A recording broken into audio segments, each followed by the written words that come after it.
Halo semuanya, di sini saya dan teman-teman saya ingin menjelaskan perihal tentang meningkatkan potensi diri untuk meraih sukses, karir, dan berperan dalam pemberantasan korupsi. Dan untuk anggota kawan-kawan saya, anggota kelompok saya itu yang pertama ada saya Najla Trinaya dan teman-teman saya Arya Mardika, Rahmat Putra, dan Raffi Putra. Selanjutnya, diawali dengan pendahuluan, urgensi mata kuliah pendidikan, etik UMB, dan anti korupsi. Mata kuliah ini dirancang untuk membekali mahasiswa dengan pengetahuan dan keterampilan yang diperlukan untuk memahami dan mengatasi isu-isu etika dan korupsi dalam berbagai konteks, baik dalam lingkungan profesional maupun masyarakat luas. Yang pertama, pentingnya pendidikan etik dan anti korupsi, yaitu untuk memberikan dasar moral dan etika yang kuat dalam dunia profesional. Yang kedua, pemahaman tentang korupsi dan dampaknya, yang sangat penting untuk menciptakan lingkungan yang transparan, adil, dan bertanggung jawab. Yang terakhir, lulusan yang diharapkan itu yang memiliki integritas tinggi untuk terlibat aktif dalam upaya pemberantasan korupsi. Selanjutnya, sikap profesional sarjana. Definisi sikap profesional. Sikap profesional itu apa sih? Yaitu adalah perilaku dan sikap yang diharapkan dari seseorang sarjana dalam menjalankan tugas dan tanggung jawabnya. Ini mencakup etika yang tinggi, tanggung jawab, dan komitmen dalam pekerjaan. Yang pertama, etika yang tinggi, tanggung jawab, dan komitmen, yaitu yang memiliki etika yang tinggi, tanggung jawab, dan komitmen dalam pekerjaannya. Yang kedua, efektif dan efisien, yaitu yang mampu bekerja secara efektif dan efisien di dunia kerja, menjaga citra profesional, dan berintegritas tinggi. Yang ketiga, hubungan dengan pemberantasan korupsi, yaitu sarjana yang profesional adalah garda terdepan dalam mencegah dan memberantas korupsi. Yang terakhir atau yang keempat, yaitu kejujuran, transparansi, dan akuntabilitas, yaitu mengedepankan kejujuran, transparansi, dan akuntabilitas dalam setiap langkah kerja. Selanjutnya ada mengenali potensi dan pengembangan diri. Jadi pentingnya mengenali potensi diri yaitu menemukan kekuatan dan kelemahan diri adalah langkah awal dalam pengembangan karir. Dengan mengenali potensi diri, individu dapat memfokuskan upaya pengembangan diri pada area yang paling penting dan meningkatkan kemampuan untuk mencapai tujuan karir. Untuk mencapai tujuan karir itu ada 3. Yang pertama ada potensi diri, pengembangan diri, dan pengembangan diri berkelanjutan. Di potensi diri ini bisa berupa kemampuan teknis, soft skill, atau kecakapan sosial. Selanjutnya ada pengembangan diri, terus belajar dan beradaptasi dengan perubahan untuk meningkatkan kompetensi. Yang terakhir ada pengembangan diri berkelanjutan. Penting dalam menghadapi tantangan karir dan sosial, termasuk dalam bidang anti korupsi. Selanjutnya ada berpikir positif. Manfaat berpikir positif yaitu membantu individu untuk tetap termotivasi, produktif, dan memiliki pandangan yang lebih baik terhadap dunia kerja.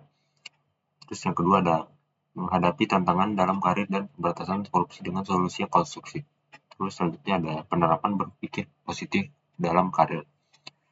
Menjaga sikap yaitu isinya ada menjaga sikap positif dalam menghadapi hambatan atau tekanan dalam pekerjaan. Yang kedua ada menghadapi situasi kompleks yang melibatkan isu-isu korupsi dengan solusi yang konstruktif dan efektif. Komunikasi efektif. Pentingnya komunikasi dalam bekerja. Komunikasi yang jelas dan terbuka membangun hubungan yang baik di tempat kerja dan menghindari miskomunikasi yang dapat berujung pada praktik korupsi. Strategi komunikasi efektif. Mendengarkan dengan penuh perhatian, berbicara dengan jelas dan tepat, serta menggunakan komunikasi yang empatik. Komunikasi yang efektif dalam tim dan lingkungan kerja. Mempermudah implementasi kebijakan anti korupsi dan meningkatkan kesadaran akan pentingnya integritas dalam pekerjaan. Kepemimpinan dan kerjasama tim. Peran kepemimpinan dalam pemberantas korupsi. Pemimpin yang baik mampu menginspirasi dan menggerakkan tim untuk berkomitmen pada prinsip-prinsip etika yang kuat. Kedua, kepemimpinan yang transparan dan berbasis integritas. Meminimalkan peluang terjadinya korupsi dan meningkatkan kepercayaan tim.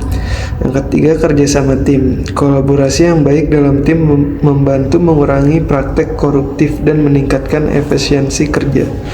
Yang terakhir, membentuk budaya kerja, mengedepankan kejujuran, keterbukaan, dan saling percaya dalam lingkungan kerja.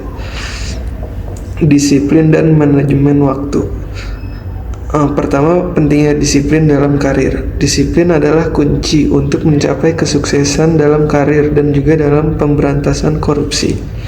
Selanjutnya, mematuhi aturan dan pedoman. Mematuhi aturan dan pedoman yang ada meningkatkan kredibilitas dan keberhasilan dalam pekerjaan. Selanjutnya, manajemen waktu yang efektif. Mengatur waktu dengan baik, menghindari pemborosan, dan mencegah keputusan yang tidak etis dalam dunia kerja. Yang terakhir, peran manajemen waktu dalam anti korupsi. Manajemen waktu juga berperan dalam memastikan tugas terkait anti korupsi dilakukan dengan tepat waktu. Kearifan lokal. Pertama, peran kepemimpinan dalam pemberantas korupsi. Pemimpin yang baik mampu menginspirasi dan menggerakkan tim untuk berkomitmen pada prinsip-prinsip etika yang kuat. Selanjutnya, kepemimpinan yang transparan dan berbasis integritas. Meminimalkan peluang terjadinya korupsi dan meningkatkan kepercayaan tim. Selanjutnya, kerjasama tim.